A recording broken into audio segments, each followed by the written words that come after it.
बिस्मिल्लाहिर्रहमानिर्रहीम। ये पाकिस्तान में खुश आमदीद। आज के प्रोग्राम में मज़ूर मेहमान आइडियल शख्सियत काबिल ज़िक्र खातून है जिनका ताल्लुक USA से है और आजकल पाकिस्तान आई हुई है।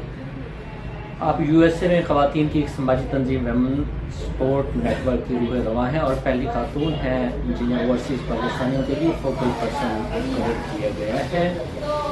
ये इवेंटेक्स की सदर भी हैं जो कि एक मीडिया ऑर्गेनाइजेशन है और इसके अलावा एक सहाफ़ी, सियासी ऑर्गेनाइज़र और समाजी कारकुन हैं जो ख़वातीन और पसमानदा लोगों को अपने करीब रखती हैं। मोहतरमा अपनी केयरिंग शख्सियत की वजह से कम्युनिटी में जानी पहचानी जाती हैं। अब पाकिस्तान पीपल्स पार्टी USA ख़वातीन विंग की सदर भी हैं। आजकल इलेक्शन के सिलसिले में इस्लामाबाद आई हुई है, तो चलें इनसे बात करें। तो बात शुरू करते हैं आइडियल पाकिस्तान की आइडियल शख्सियत मैडम नुसरत लगारी साहिबा से। तो मैडम, आप कितने अरसे से सियासत में हैं? सियासत में मतलब मैं यूँ कहूँ कि मेरा बचपन ही सियासत में गुजरा है। मेरे वालिद साहब जो हैं वो सियासत में थे, पॉलिटिकल जिसमें की एफिलिएशंस थी और वो शुरू से ही भुट्टो साहब के मतलब हम जियालों में से हैं और इस तरह से कहें कि घर से मैंने पॉलिटिक्स में ही इन्वॉल्वमेंट रह पाई है। तो उसके बाद जब अगर आप मुझे पूछेंगे कि मैं प्रॉपर मैंने जो बाकायदा इसमें आई हूँ फील्ड में, तो वो मैंने USA में ज्वाइन किया आई थिंक 2021 में। और उसमें जो है मुझे जावेद साहब ने ऑफ़र किया था इसके वुमेन विंग के लिए। तो फिर ये मेरे वालिद की ख्वाहिश भी थी और उन्होंने कहा कि उनका शौक़ था कि उनकी बेटी जो है वो भुट्टो साहब की जैसे बेटी बेनज़ीर साहिबा जो हैं वो पॉलिटिक्स के मैदान में आई और अपने वालिद का नाम लेकर आगे चली। तो मेरे वालिद भी यही चाहते थे कि मैं उनका नाम लेकर आगे चलूँ। तो बस यही वजह है कि मैं आज पॉलिटिक्स में हूँ और मैं भी चाहती हूँ कि बेनज़ीर साहिबा तक तो मैं नहीं पहुँच सकती, लेकिन उनके जो है क्या कहना चाहिए नक्शे कदम पर चलूँ और बहुत सारी ख़वातीन के लिए एक रोल मॉडल बनूँ। तो मैम, आपने पीपल्स पार्टी क्यों ज्वाइन की है? बड़ा और पार्टी भी आप किसी और को भी ज्वाइन कर सकती थी। जहाँ तक मुझे पता है, चूँकि मैं सोशल मीडिया को देखता हूँ और भी बहुत सी चीज़ें हमारे सामने होती हैं, तो मेरे ख्याल में एक दो और पार्टीज भी हैं, उन्होंने आपको ऑफर भी की थी कि हमारी पार्टी ज्वाइन करें। तो आप पीपल्स पार्टी को आपने क्यों सिलेक्ट किया और आपने उनको क्यों इनकार किया, और इसका ज़रा मुझे जवाब दें आप प्लीज़, क्योंकि मैं चाहूँगा कि आवाम ये सुने इस बात को कि बड़ा ज़बरदस्त क्वेश्चन किया आपने साजिद साहब।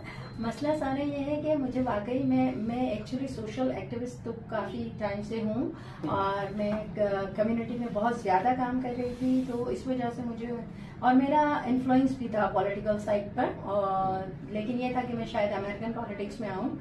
लेकिन फिर मुझे जब ऑफ़र हुई PTI वालों की तरफ से भी मुझे ऑफ़र हुई थी, लेकिन PTI मुझे कुछ ज़्यादा पसंद नहीं थी किसी वजह से कह लें, कुछ भी कह लें। लेकिन ये है कि फिर PTI पीपल्स पार्टी की तरफ से जब मुझे ऑफ़र हुई तो मुझे मेरे वालिद की ख्वाहिश थी, मैं चाहती थी कि उनकी ख्वाहिश के लिए मैंने फिर उस चीज़ को ओके किया कि मैं उसी पार्टी के तहत आगे आऊँ जिस पार्टी के लिए जो उनके लिए रोल मॉडल थी, जैसे मोहतरमा के और भुट्टो साहब के लिए वो कहते थे। मेरे पीपल्स पार्टी में आपने कहा कि मैं क्यों आई और मैंने किसी और पार्टी को क्यों ज्वाइन नहीं किया। जी बिल्कुल। सबसे पहला बात, मैं पीपल्स पार्टी की एक चीज़ की कदर करती हूँ कि वो फीमेल्स को बहुत रिस्पेक्ट करती हैं, जिस वजह से मैं आज पीपल्स पार्टी में हूँ। मुझे ऐसा लगता है कि तमाम पार्टियों से ज़्यादा मैंने वहाँ पे ख़वातीन की इज़्ज़त पाई है। वहाँ की लीडर खातून थी, उन्होंने सबको एक ख़वातीन की इज़्ज़त करना सिखाया है। और जैसे कि मैंने आपको बताया कि मेरा बचपन से ही मैंने अपने घर में पीपल्स पार्टी को पाया है, तो मुझे ऐसा लगता है कि पीपल्स पार्टी कहीं ना कहीं हमारे खून में दौड़ती है। तो ये बात मैं पहले भी पब्लिकली भी कह चुकी हूँ। तो मुझे ऐसा लगता है कि मैं ना भी चाहती तो शायद मेरा आना बनता ही था। तो ये वजह है। नहीं, तो ऐसा तो नहीं है कि आपने बचपन से पीपल्स पार्टी को देखा है तो फिर आपका जो है ना वो माइंड भी पीपल्स पार्टी पे चला गया है, जबकि कोई और पार्टी उससे मतलब मुल्क के लिए ज्यादा बेहतर कर रही हो या सोच रही हो, तो आपने कभी ये कंपेयर किया है कि पीपल्स पार्टी और दूसरी पार्टीज में क्या फर्क है? देखिए मैं आपको एक बात बताऊं, नून लीग से मैं कभी भी इत्तेफाक नहीं करती क्योंकि नून लीग की पॉलिसीज मुझे समझ नहीं आती, ठीक है। और जिस तरह से इमरान खान साहब शायद मैं उनको लाइक कर लेती अगर वो अपनी कहे हुए को कोई भी एक बात पूरी कर लेते, ठीक है ना। उन्होंने जो वादे किए 100 डेज के वो भी पूरे नहीं किए, 3 मंथ्स के किए वो भी पूरे, 3.5 साल उनके पास गवर्नमेंट रही लेकिन वो कुछ नहीं, उन्होंने एक भी वादा वो जो निभा किया हो या वफा किया हो आवाम के साथ वो नहीं हो सका। मैं मानती हूँ पीपल्स पार्टी ने भी सारे वादे पूरे नहीं किए हैं लेकिन डिलीवर जरूर किया है। और मैं चाहती हूँ कि पीपल्स पार्टी अगर थोड़ा सा अपना किबला और दुरुस्त कर ले तो मेरे ख्याल से हम People's party is the best party.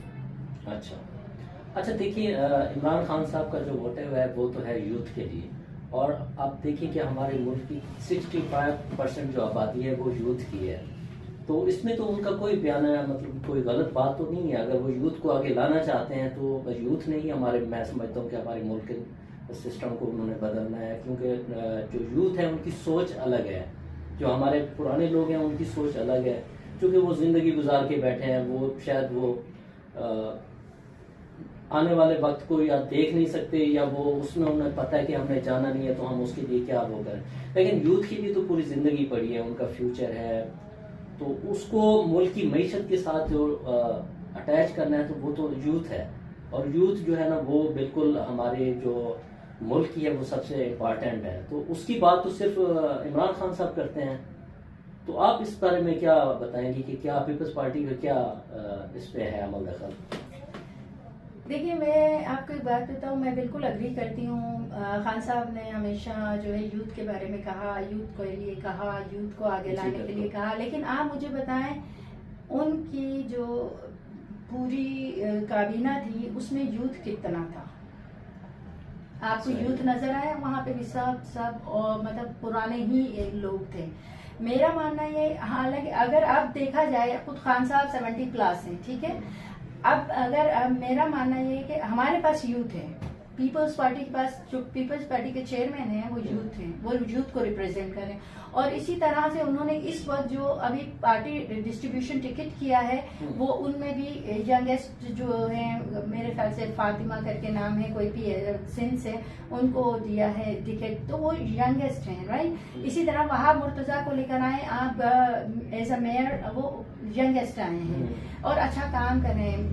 मेरी थिंकिंग जस्ट ये है कि यूथ के साथ अगर आप एक्सपीरियंस लोगों को भी रखें, यानी कि एक्सपीरियंस लोगों के साथ अगर आप यूथ को जोड़ दें तो आपका जो बेनिफिट होता है वो डबल हो जाएगा। आप समझ रहे हैं, एक एक्सपीरियंस बंदे के साथ अगर आप एक एजुकेटेड बंदे को या यूथ को आप जोड़ते हैं, यूथ का माइंड होगा, उनका एक्सपीरियंस होगा, तो वो जो आपके पास रिजल्ट आएगा वो उससे डबल आएगा जो होता है। और उससे ये एक और चीज ये हो जाएगी कि एक्सपीरियंस बंदा अपना डिलीवर करेगा एक्सपीरियंस यूथ को, और हमारे पास एक और लीडर रेडी हो जाएगा। ऐसे ही है, हमारे पास अच्छी टीम रेडी हो जाएगी। तो मुझे ऐसा लगता है पीपल्स पार्टी जो है वो इस मंशूर पे अमल कर रही है, वो यूथ को आगे ला रही है। चेयरमैन साहब कहते हैं, जैसे एक बार उन्होंने कहा था कि बाबों को घर में बैठ जाना चाहिए। लेकिन बड़ी खूबसूरत बात की थी, उसकी वजह से तो खुद जरदारी साहब को भी गलत बात है, मुझे नहीं लगता, क्योंकि हम जब तक हम पर बड़ों का साया है हम अच्छे से चल सकते हैं। हमें बहुत सारी जगहों पे बड़ों की रहनुमाई की जरूरत है। हम मानते हैं यूथ का आना बहुत अच्छी बात है और यूथ को आना चाहिए इस फील्ड में, क्योंकि लोग आउट होते जा रहे हैं, राइट। और हमारे पास आगे आने वाले वक्तों में लीडर्स भी नहीं हैं और हमें ये लीडर्स बनाने और तैयार करने होंगे। तो हम वो चाहते हैं कि मतलब मेरे ख्याल में अगर बिलावल साहब चाह रहे हैं यूथ को रिप्रेजेंट करें और हम यूथ को बिल्कुल प्रमोट कर रहे हैं तो होना चाहिए। यूथ ही को, मतलब खान साहब को भी चाहिए कि वो जो है सियासी जो रंजिशें हैं वो भूल कर बिलावल को जो है वो सपोर्ट करें, एटलीस्ट प्रमोट करें कि वो यूथ है, बिल्कुल यूथ है ऑफ कोर्स।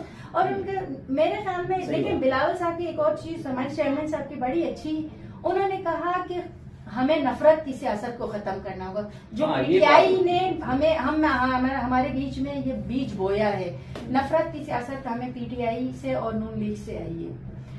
आज बड़े छोटे की तमीज हमने खो दी है, वो नहीं होना चाहिए। तो ये चीज मुझे लगता है कि उसमें अब हमें वाकई इस चीज से निकल के और हमें आगे की तरह सोचना है, अपने मुल्क का सोचना है, अपनी जात से हट के सोचना है। अच्छा, एक बात जो अक्सर ज़द-ए-आम पे है कि जो पीपल्स पार्टी है वो जो औरतें हैं उनकी ज़्यादा रिस्पेक्ट करती है, या इस पार्टी में औरतों की ज़्यादा इज्जत है, कदर है। तो आप कैसे इसमें मतलब आपने कैसे पाया इस पार्टी को? क्या वाकई ऐसा है कि पीपल्स पार्टी में औरतों को वाकई इतना कदर और मंजिलत होती है, इतना अपॉर्चुनिटीज होती हैं? बिल्कुल, मैंने तो अब तक यही पाया है और मैं पर्सनल एक्सपीरियंस पे कह रही हूँ कि मुझे हर जगह जहाँ गई मुझे रिस्पेक्ट दी गई, मुझे कहा गया नहीं आप हमारी बहन हैं, अदी हैं, आप इस तरह से। तो ये रिस्पेक्ट के ही रिलेशंस होते हैं जो आपको जब कॉल किया जाता है तो हमें अच्छे अल्फाज में बुलाया जाता है और फैमिली की तरह हमें ट्रीट किया जाता है। तो ये मैंने हर जगह नहीं देखा। हालांकि हमने बहुत सारी चीज़ें मीडिया, सोशल मीडिया के थ्रू बहुत सारी पार्टीज की देखी हैं, लेकिन मैंने पीपल्स पार्टी में ये चीजें अब तक ऐसी कोई नहीं देखी। अच्छा, पीपल्स पार्टी के बारे में एक और चीज भी मशहूर है कि ये मोरोसी सियासत करते हैं। मतलब पहले दादा था, फिर बाप, फिर उसकी औलाद ने आगे आना है। तो ये आप क्या समझती हैं कि ऐसा कुछ है? बहुत ही सिंपल सी बात है। मैं अगर आपसे एक बात क्वेश्चन करूं, आप एक ऑर्गेनाइजेशन बनाएं, ठीक है, आपके वहाँ पे 40-50 एम्प्लॉय आप रख दें, ठीक है, 40-50 एम्प्लॉय में हो और आपकी फैमिली भी हो, आपका बेटा खड़ा हो, रेडी हो बिजनेस संभालने के लिए, क्या आप अपना बिजनेस जो है किसी एम्प्लॉय को हैंड ओवर करेंगे या अपने बेटे को करेंगे? जबकि आपको पता भी आपके बेटे में पोटेंशियल है, वो खड़ा हो जाएगा, तो आप किसको करेंगे हैंड ओवर? बेटे को करेंगे। तो फिर मॉरिसी कहाँ से आ गई? चले, हर बंदा यही सोचता है। आप सोचिए उस पार्टी ने कितनी कुर्बानियां दी। आज तक ऐसी कोई पार्टी बता दें जिसने इतनी कुर्बानियां दी हो कि अपनी फैमिली पूरी खो दी हो जिस पार्टी ने। ये सिर्फ शहीदों की पार्टी, सिर्फ पीपल्स पार्टी है। ये इस बात से तो आपकी हम एग्री करते हैं। अच्छा, ये बताएं कि पीपल्स पार्टी में जितने भी लोग हैं सारे अहल हैं? आप समझती हैं कि सारे जो है ना वो इस लेवल पे हैं कि वो फिर आगे उन्होंने भी अच्छी सियासत की और आगे उन्होंने जो अपने बच्चे तैयार किए उन्होंने भी उनके नक्शे कदम पे चलना है? क्या पीपल्स पार्टी में कोई ऐसा बंदा नहीं है जिसने कोई करप्शन की हो या जो सही सियासत को ना कर सकता हो या पार्टी के मंशूर के मुताबिक ना चल रहा हो? तो उस पे आपकी क्या राय है? आप क्या कहना चाहेंगे? नहीं, देखिए, पीपल्स पार्टी हमेशा से एक नजरियाती पार्टी रही है, ठीक है, बिकॉज आपके दौर से ही हमारे ये रहा है और माशाल्लाह पढ़े लिखे लोग हैं यहाँ पर। और रही बात आपकी कि कुछ लोग डिलीवर कर पाते हैं, कुछ लोग नहीं कर पाते हैं, राइट? आपका मकसद यही था क्वेश्चन का। तो देखें, जो करता है वो नेक्स्ट टाइम फिर खड़ा होता है इलेक्शन के लिए, और जो नहीं करेगा वो नहीं खड़ा होगा। और वैसे भी पहले हालात कुछ और थे, आज हालात कुछ और हैं ऐसे, क्योंकि आजकल आप जब डिलीवर करेंगे तो आप लोगों को रिटर्न बैक मिलेगा, अगर नहीं डिलीवर करेंगे तो रिटर्न बैक कुछ नहीं आएगा। अच्छा, आप क्या समझते हैं कि अगर बिलावल साहब वज़ीर-ए-आज़म बन जाते हैं तो वो मुल्क के जो भी मसाइल चल रहे हैं या जो हमारी इतनी मईशत कमज़ोर हो गई है तो वो उसको ठीक कर लेंगे? और अगर करेंगे तो उनके पास ऐसा कौन सा अलादीन का जिन है जो मतलब वो ऑर्डर करते जाएंगे और वो सारी चीज़ें ठीक होती जाएंगी? मतलब मुल्क भी वही है, इदारे भी वही हैं, सिस्टम भी वही है, तो मतलब लीडर कैसे, मतलब वो आके एक बंदा प्राइम मिनिस्टर पे आता है और उसने आके मतलब वो किस तरह से मुल्क के हालात को चेंज करना है, ये बात समझ नहीं आती हमें कि उनके पास ऐसा क्या फार्मूला है, ऐसा क्या उनके पास कोई ट्रिक है? इस पे जरा मुझे बताएंगे आप। देखिए, गॉड नोज के आगे क्या होने वाला है, कौन वजीर आजम बनने वाला है, कौन नहीं बनने वाला। हर पार्टी चाहती है कि उसका अपना वजीर आजम आए, लेकिन इस वक्त जो पीपल्स पार्टी का जो मंशूर आया है वो बहुत अच्छा आया है। तमाम पार्टियों से सबसे अच्छा मंशूर पेश पीपल्स पार्टी ने किया और हमेशा से गरीबों का ख्याल करती रही है पार्टी। हाँ, कुछ अच्छे बुरे लोग हर जगह पर होते हैं, मैं उस चीज़ पे काउंट नहीं करूँगी, लेकिन मैं सिर्फ एक बात कहना चाहूँगी कि देखिए, बात ये नहीं होती कि आपने क्या करना है और क्या कैसे करेंगे। मुझे ऐसा लगता है जरदारी साहब बहुत एक्सपीरियंस बंदे हैं माशाल्लाह, लोग उन्हें जो है एक पॉलिटिक्स की यूनिवर्सिटी कहते हैं। जो माइंड उनका होता है पॉलिटिक्स में वो किसी का भी नहीं है यहाँ पर। वो इतने सीनियर सियासतदान हैं और बिलावल की तरबियत उन्हीं के थ्रू पॉलिटिक्स में हुई है, ठीक है, राइट। तो उसके बाद जो मुझे ऐसा लगता है कि हम शायद वो टाइम पीरियड में डिलीवर ना कर सकें, लेकिन उसको डिलीवर कर सकते हैं। अभी आप देखिए पीडीएम की गवर्नमेंट में जब वो फॉरेन मिनिस्टर थे, पीटीआई की गवर्नमेंट में हमारे तमाम दोस्त ममालिक से ताल्लुकात खराब हो चुके थे। उन ताल्लुकात को बेहतर बनाने में बिलावल साहब का बहुत बड़ा हाथ था। ठीक है, चेयरमैन साहब ने बहुत अच्छे से फॉरेन पॉलिसीज को लेके चले। इवन 18 मंथ्स में उन्होंने बहुत अच्छी डेवलपमेंट की, बहुत अच्छी पॉलिसीज लेकर चले आगे। उनके ताल्लुकात सब मुल्कों से मजीद बेहतर किए, इवन दो के वो खराब हो चुके थे तमाम अरब ममालिक, हमारे जितने भी पड़ोसी ममालिक से, लेकिन आज हमारे ताल्लुकात सबसे अच्छे हैं। वो उन्हीं की फॉरेन मिनिस्ट्री की वजह से है। तो मुझे ऐसा लगता है कि वो यंग हैं, एनर्जेटिक हैं, उनमें वो जोश और जज्बा है, वो कर सकते हैं। तो हमें चांस जरूर देना चाहिए। मैं आपकी गुफ्तगू से मैंने एक सवाल निकाला है कि क्या वाकई मतलब वो आपने ये जो खारजा पॉलिसी के हवाले से बात की है, मतलब हम ये कह सकते हैं कि वो दूसरे ममालिक से जो है ना वो कर्जा लेने में कामयाब रहे हैं, या चूंकि हमारा तो जो मुआशी निज़ाम है वो चलता ही कर्जे के ऊपर है कि मतलब जिसकी पीआर दूसरे ममालिक से अच्छी बन जाए तो उसको कर्जे मिल जाते हैं, तो मुल्क का निज़ाम चलता है। तो आप ये चाहती हैं कि वो बिलावल साहब इस हवाले से भी अच्छे साबित हुए कि वो कर्जे ले सके हैं? नहीं, मेरा मतलब कर्जों से मुतालिक नहीं था फॉरेन मिनिस्ट्री। मेरा मुतालिक सिर्फ मेरा जो रिव्यू था वो इस वजह से था कि इंटरनेशनल लेवल पर बिलावल साहब को, चेयरमैन साहब को सराहा गया है। ठीक है, as a foreign minister, as a youngest foreign minister. तो मैं उस चीज को लेकर चल रही हूँ कि जब वो एज अ फॉरेन मिनिस्टर एक अच्छे मिनिस्टर साबित हो सकते हैं, तो व्हाई नॉट प्राइम मिनिस्टर। वो एज अ प्राइम मिनिस्टर भी अच्छे ही साबित होंगे। और रही बात तो कर्जों की, कुछ चीजें होती हैं जो हम सबको मिलके करनी चाहिए। हम सबको उसके लिए सोचना चाहिए कि हम क्या कर सकते हैं अपने मुल्क के लिए, और हम अपने तय किस तरह से अपने मुल्क को फायदा पहुंचा सकते हैं, तो वो हमें करना चाहिए। अच्छा, ये ओवरसीज के लिए पीपल्स पार्टी की क्या पॉलिसी है? आप चूंकि ओवरसीज पाकिस्तानी हैं, आप लोग बसते अब्रॉड में हैं लेकिन आपके दिल पाकिस्तान में होते हैं, तो मतलब आप लोग दो हिस्सों में डिवाइड होते हैं, नो डाउट, इसमें कोई शक वाली बात नहीं है। तो आप लोगों के लिए क्या मतलब पीपल्स पार्टी की क्या पॉलिसी है? ओवरसीज के लिए उन्होंने क्या किया है या आगे क्या करना चाहते हैं? और आप एज अ प्रेसिडेंट आप पूरे यूएसए को देखती हैं, तो आप से पहले पीपल्स पार्टी की पोजीशन वहां पे क्या थी? आपके आने के बाद पार्टी की पोजीशन वहां पे क्या हुई है? पहले लोगों की सोच क्या थी, अब लोगों की सोच क्या है? इस पे थोड़ा सा डिफाइन करें। देखिए, मुझसे जितनी कोशिश होती है, मुझे ऐसा लगता है कि आपका जो अमल होता है वो दूसरों को अपनी तरफ राग़िब करता है। ठीक है, ओके। ओवरसीज जो कम्युनिटी है वो पीटीआई के लिए मशहूर है, लेकिन अल्हम्दुलिल्लाह मैं बड़ी बात नहीं करती, लेकिन अगर आप जाके यूएसए में पूछें तो पीपल्स पार्टी का जब भी नाम लिया जाता तो नुसरत लगारी को याद किया जाता कि नुसरत लगारी पीपल्स पार्टी से ताल्लुक रखती हैं। तो मुझे इसका मतलब मैंने कुछ तो उस पार्टी के लिए किया है ना वहाँ पर, कि मतलब पब्लिक कहती है, वहाँ के पीटीआई के लोग कहते हैं, और पीटीआई के लोग मुझसे कन्नी बचाकर गुजर जाते हैं, कोई तो बात होगी ना। मतलब आपने वो छड़ी तो नहीं है आपके पास जिस छड़ी से सब डरते हैं? नहीं, लाजमी नहीं है छड़ी आपके पास। मैंने कहा ना कि जुबान होती है, आप अच्छे से इस्तेमाल करें उसका, तो मेरे ख्याल से सब कुछ हो सकता है। ठीक है।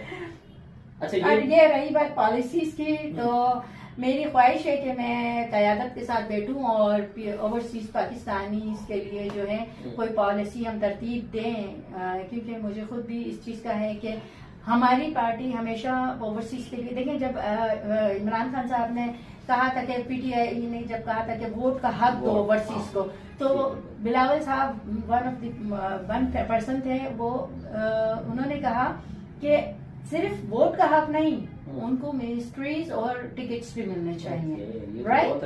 तो ये देखें, ये डिफरेंशिएट है यंग और ओल्ड जनरेशन का गैप जो फिल अप कर रहा है। राइट? तो मैं ये कह रही थी कि हमें देखना होगा कि पॉलिसीज हमारे हक में कितनी बेटर है, और हम किस तरह से ओवरसीज जो है हमारा आउटकम्स आ सकता है जो इंटरनल पॉलिटिक्स है।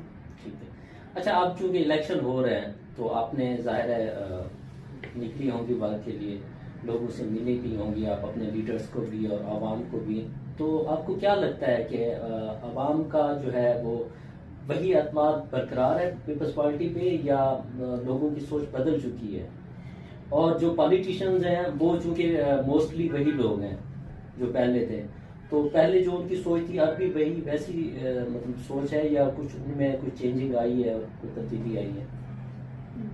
मैं आपको यहाँ पर एक बात कहती हूँ, देखिए हम पीटीआई को जिस तरह से देखते हैं ना, सिर्फ सोशल मीडिया की जमात के तौर पे देखते हैं, ठीक है ना। सोशल मीडिया पर बच्चे भी होते हैं, यंग जनरेशन भी होती है और ओल्ड वन भी होते हैं, राइट। ज्यादातर 15 to 20 years ओल्ड जो बच्चे होते हैं वो ज्यादा सोशल मीडिया पे इन्फ्लुएंस है, राइट। बड़े तो होते ही नहीं है, मैंने बहुत कम देखा है। हमारे अपने पार्टी के मैं सीनियर्स को देखती हूँ, वो नजर नहीं आते मुझे। तो मैं आपको सिर्फ इतना बताना चाहूंगी कि देखिए, जब हम मीडिया की सियासत को लेते हैं वो डिफरेंट होती है, ऐवानों की सियासत डिफरेंट होती है, और जब वोटिंग के लिए हम जाते हैं, जलसे करते हैं, वो जलसे अलग हमें रिजल्ट देते हैं, जब वोट डालते हैं उसका रिजल्ट डिफरेंट होता है। तो उसमें हम कुछ नहीं कह सकते। मैं कुछ नहीं मतलब आवाम भी वैसे एतबार कर, देखिए एतबार बिल्कुल करना, देखिए मैं समझती हूँ एतबार करना मुश्किल है, लेकिन एक चांस जरूर देना चाहिए बिलावल को, क्योंकि अब बिलावल साहब चेयरमैन साहब आएंगे और मुझे ऐसा लगता है कि हमें यूथ को आगे लाने के लिए ये सब करना होगा। अच्छा, आपने एक नाम लिया है अकरबा फातिमा का, जी जी, तो वो यंग है, तो क्या वो वहाँ के बड़े बड़े पॉलिटिशियंस को वो मात दे जाएगी वहाँ पे? ऑफ कोर्स माशाल्लाह वो टैलेंटेड है, मैंने उसको देखा है, मैंने उसकी वीडियोस देखी हैं, मुझे लगता है कि वो करेगी इंशाल्लाह, कुछ ना कुछ वो आ जाएगी सीट पर, मुझे ऐसा लगता है। बाकी उनके मेहनत पे भी, जो भी मेहनत तो क्या पार्टी के पास सिर्फ वही एक ऑप्शन था? बाकी पूरे पाकिस्तान में इस तरह की कुछ और मिसालें दें अगर? देखें, ये तो क़यादत की मर्जी होती है, जब क़यादत डिस्ट्रीब्यूशन करनी होती है, वो हम ओवरसीज को बिठाया नहीं था और मैं नहीं समझती कि मुझे इस मामले में बोलना चाहिए। तो ये पार्टी की क़यादत का इशू है, वो बेहतर समझती है उसे किसको वोट देना, किसको टिकट देना चाहिए, किसको नहीं देना चाहिए। और देखें, टिकट होते हैं वो स्पेसिफिक होते हैं, क्वांटिटी होती है, नंबर्स होते हैं जो हमें डिस्ट्रीब्यूट करने होते हैं, उसमें कुछ हमसे नाराज भी होते हैं, कुछ हमसे जो राजी भी रहते हैं। तो आप सबको राजी नहीं कर सकते और आप सबको नाराज भी नहीं कर सकते, हमें सबको लेकर चलना पड़ता है। कोई बात नहीं, अपने लोग ही नाराज होते हैं। अच्छा, मतलब आप चूंकि पीपल्स पार्टी का निशान भी तीर है, आप लोग जो है ना वो एक तीर से दो शिकार करना चाह रहे हैं। मतलब जरदारी साहब का एक्सपीरियंस और बिलावल साहब की जो वो जो यंग है, तो उसकी जो एक्टिविटीज है या जो उनकी एनर्जी है, आप उसको दोनों चीजों को यूटिलाइज करना चाहते हैं। तो मैं आपको यही, आपने मेरा पॉइंट गेट कर लिया, तो फिर आप मैं आपको यही बताना चाह रही हूँ कि देखिए बोले ताकि हमारे जो सुनने वाले हैं उनको भी पता चले कि मैं तो बता रही हूँ ना कि देखिए, जरदारी साहब जो है पॉलिटिक्स की यूनिवर्सिटी है, और जो है फॉरेन मिनिस्ट्री के बाद उनका चेयरमैन साहब का एक्सपीरियंस, उन सब चीजों को हम अगर साथ में मर्ज करते हैं, और मुझे ऐसा लगता है, ये मेरा दिल भी कहता है कि कुछ मुझे व्यूज भी इस तरह से आते हैं कि अगर पीपल्स पार्टी की गवर्नमेंट आई तो हम यकीनन इस मैशियत के जो बहाली में हम इस वक्त शिकार हैं, इससे हम बाहर निकल आएंगे, क्योंकि जरदारी साहब की पॉलिसीज पे मैं पूरा एतबार। अच्छा चले, अगर पीपल्स पार्टी की गवर्नमेंट आ जाती है तो क्या नुसरत लगारी भी किसी स्टेज पे बैठी होगी, या फिर वही लोग होंगे, फिर वही उनके मशवरे देने वाले जो उनके करीब होते हैं, फिर सारी चीजें उन्हीं में बांटी जाएंगी और नुसरत लगारी साहबा बैठी होंगी दूर से देखती? तो इसमें क्या आपको क्या लगता है?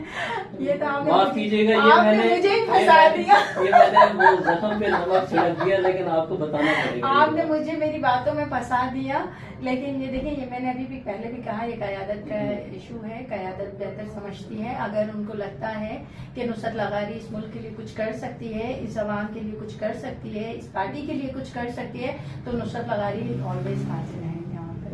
तो मैं बेटर सोच सकती हूँ। ठीक है, तो अभी आपका प्लान क्या है? आपने मतलब पाकिस्तान में कितने दिन रहना है और यहाँ पे आपका कैंपेन का क्या शेड्यूल है यहाँ? बिल्कुल, मैं आई यहाँ पर सिर्फ और सिर्फ इलेक्शन की वजह से थी कि मुझे इलेक्शन के लिए मैंने आना था, मैंने अपना वोट कास्ट करना था और मैं चाहती थी अगर बिलावल साहब प्राइम मिनिस्टर बने तो मेरा वोट भी उसमें कास्ट हुआ तो ये मेरी ख्वाहिश थी। और इसी तरह से जो पार्टी के लोग हैं, मैं उनकी मुख्तलिफ कैंपेन में पार्टिसिपेट कर रही हूँ और मैं चाहूँगी कि मैं कुछ कर सकती हूँ अपनी पार्टी के लिए, अपने लोगों के लिए तो सब। चले आखिर में मैं ये पूछना चाहूँगा कि ये जो हमारा सेशन है आइडियल पाकिस्तान की आइडियल शख्सियत, इसके बारे में आप कोई सजेशन अगर देना चाहें कि हमें इस पे मज़ीद किस तरह काम करना चाहिए या हमें इसमें क्या चीज़ें लेकर आना चाहिए सामने, इसमें कोई ऐसी हमें सजेशन दे जो हम उसको फॉलो करें नहीं, अच्छी बात है। आइडियल शख्सियत को मतलब सिर्फ पॉलिटिशियन ही नहीं, मुझे तो ऐसा लगता है जो अच्छे काम करते हों उन सबको हमें आगे लाना चाहिए। और अगर आपके प्लेटफॉर्म से किसी को रिकग्निशन मिलती है तो वो बहुत अच्छी बात है। और आपको देखना होगा क्योंकि हमारे यहाँ पे मुझे ऐसा लगता है बहुत सारे लोग ऐसे हैं जो इंटरनल बहुत सारा काम कर रहे हैं लेकिन उनकी रिकग्निशन नहीं है। तो हमें चाहिए मीडिया के थ्रू अगर आप लोग उनको रिकग्निशन दे सकें तो ज़रूर दें और मैं भी कोई खिदमत कर सकूं आपके इस प्लेटफॉर्म के लिए तो मुझे ज़रूर बताइए। जी बिल्कुल, इंशाल्लाह। तो ये थी नुसरत लगारी साहिबा, इनको हमने स्पेशली अमेरिका से बुलवाया आइडियल पाकिस्तान की आइडियल शख्सियत के लिए, हमने इनसे टाइम लिया है। तो इंशाल्लाह और भी बहुत सी शख्सियात हम बुलाते रहेंगे और उनके आइडियाज़ भी आप दोस्तों के साथ शेयर करते रहेंगे। तो मैं आपको इजाज़त चाहूँगा। अस्सलाम वालेकुम।